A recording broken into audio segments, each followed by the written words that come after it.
all the excuses to eat more food during the holidays, many of us end up feeling bloated or just uncomfortable, but you do not need a special cleanse or detox diet to feel good again. Today, we are sharing 3 ways to support your gut in simple, effective ways. Plant-based nutritionist Alisia Essig says you can feel lighter and healthier all season long.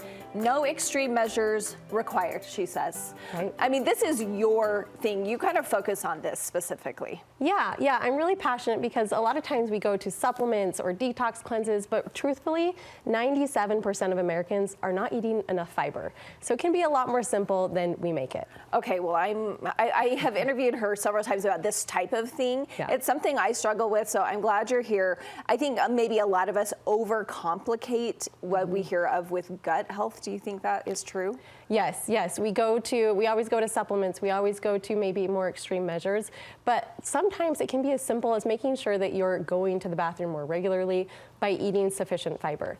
And that just means eating more plants, really. Okay, so you've broken this down into some simple solutions. So we're going to start with fiber, and you say it is the superfood of our guts. Yes, it is. The gut microbiome absolutely loves fiber. In fact, when we eat fiber-rich foods, which all come from plants, then it ferments it and turns it into short-chain fatty acids. These short-chain fatty acids then go throughout our entire body and help reduce inflammation, heal our gut lining, and reduce your risk of chronic diseases like cancer, diabetes, heart disease. It makes a huge difference if we're just prioritizing fiber. Well, that makes it seem really, really important when you look at that list of things that you're saying it could help us with. So if we are going to try to add more fiber to our diet, where's a good place to start? Go low and slow. Low and slow, okay. And slow. Just like if you were going to the gym and you were to go work out for the first time in a while, if you go really heavy, you're gonna be really sore the next day. So it's the same thing with our gut. If you want to start to add more fiber, you want to just slowly add a little bit more over time. Like if your gut can't handle broccoli right now, well, I bet it could handle 2 broccoli trees. And then next time try 3 broccoli trees. Just slowly add in over time.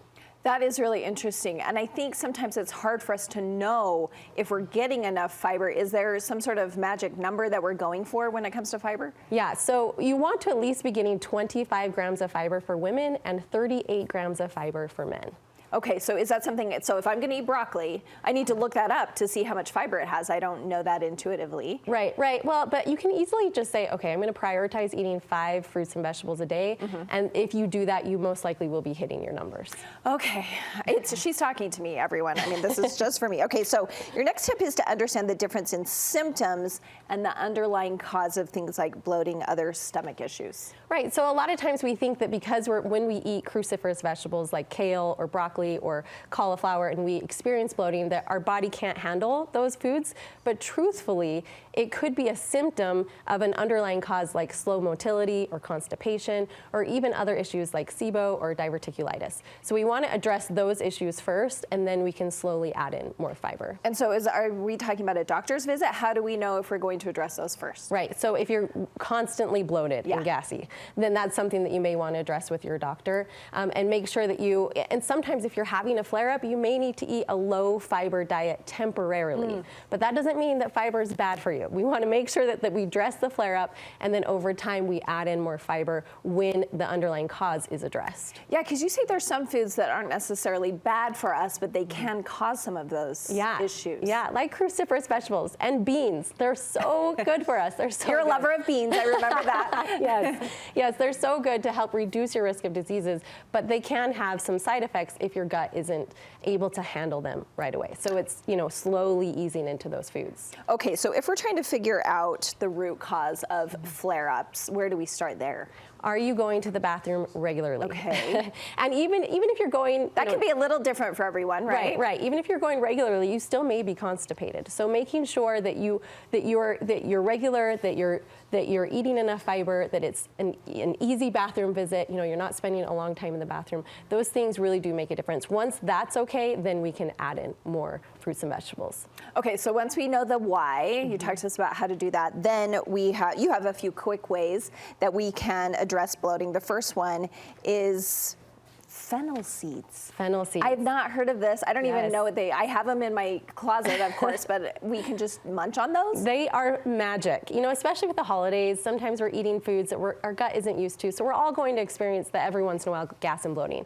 So when that happens, you can easily just go into your spices drawer, grab some fennel seeds, chew on them, and it instantly relieves the gas and bloating. It's a really natural way that will relax all of that painful kind of side effects from the bloat. And not just that, you say ginger and peppermint tea. Yeah, ginger you can even just chew on. So if you want to slice up some ginger or just grab some, you can chew on ginger, or you can drink it like a tea, and same with peppermint.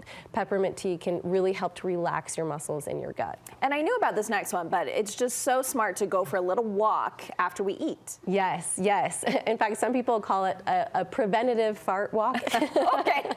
So that if you go for a walk, you really can help just get things moving so it's not sitting there, and then you'll feel a lot better. And those deep core exercises we're seeing, like Pilates, maybe is a good idea. Yeah, gentle movement, any type of gentle movement, and even just doing those core exercises help to get things flowing without it being too extreme.